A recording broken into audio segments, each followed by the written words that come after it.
Software Development Life Cycle, SDLC, Operation and Maintenance. The operations and maintenance phase in software development life cycle, SDLC, is the end of the beginning. Operational problems require operational solutions. Operational solutions focus on controlling access, inputs, and variability.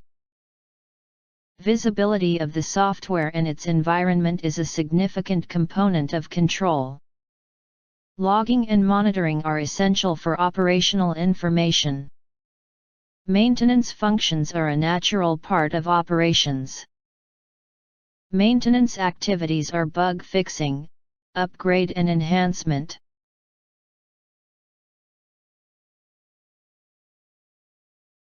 Bug fixing.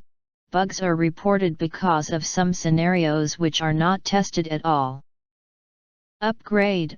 Upgrading the application to the newer versions of the software. Enhancement. Adding some new features into the existing software.